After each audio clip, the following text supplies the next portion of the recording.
And right now, the principal emergency is that we've got a ton of young men and young women who need to form families and homes. And I don't care whether it's two dudes raising a kid, or two chicks, or two people who are non-binary, but a continuing society is all about babies.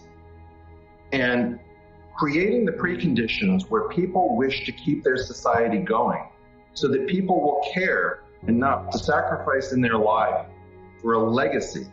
We need to make sacrifice worthwhile, maybe not directly, but at least indirectly. And the future is collapsing for these people. There's this thing I've called metastatic maternity, where when women realize that they're not going to have a baby that they're going to care for, they have to care for something else. And remember, the lesson of the wild is that mothers love their babies in a way that is violent.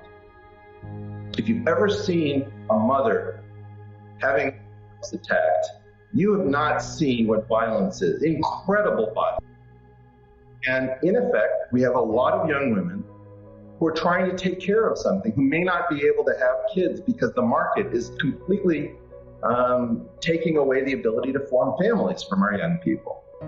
And if you see the woman who got shot on Capitol Hill, very clear that she walked right into a gun in which the officer who shot her had his finger along the barrel of the pistol, came inside the trigger guard, went back out along the barrel, it was shouted, "He's got a gun." And she did not stop because she larked her way to her own death. If you believe in zip ties and you're going to take back the Capitol, you're coked up on an ideology. And if what you're trying to save is the United States, your United States can only be saved by waiting it out.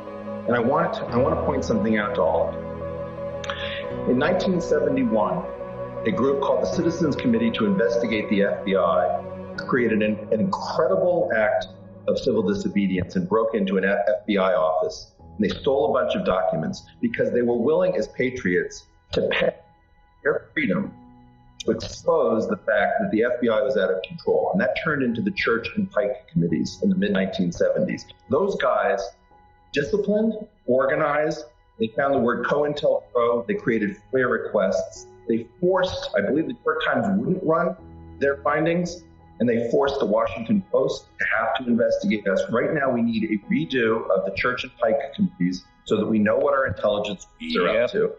We need to inflict people who are actually progressive inside of center-left media, which is demonizing everybody.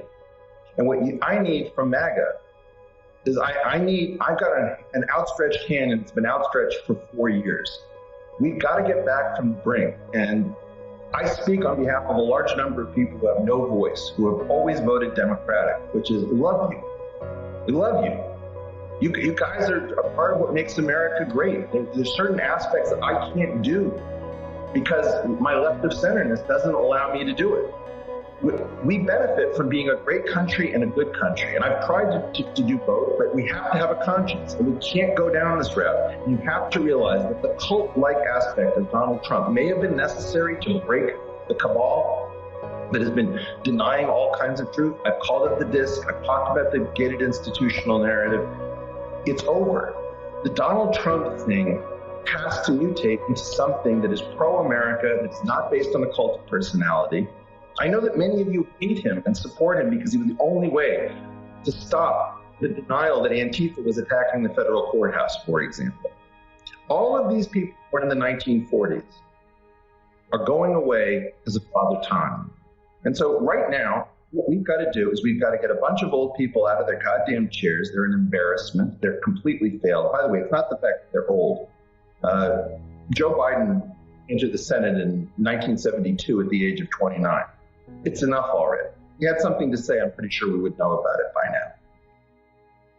Right now, the big issue is that Donald Trump and Mitch McConnell don't make sense. Nancy Pelosi, none of these people. We are talking about a world of technically incompetent people who grew up in an era, generally speaking, before the Great Society programs, born in the 1940s, who are not capable of living in a 21st century technological world with all this change. And we need different people in the leadership position. And we are going to have to figure out how to unseat them legally. And with apologies to Malcolm X, we need to remove them by any legal means necessary. I apologize for the word legal, but it really does matter. What we need to do is to recognize that Magistan and Wokeistan are two cults founded on reality. There really is structural oppression. There really is a denial of reality by center-left media. And we went over the brink. What we did at the Capitol was disgusting.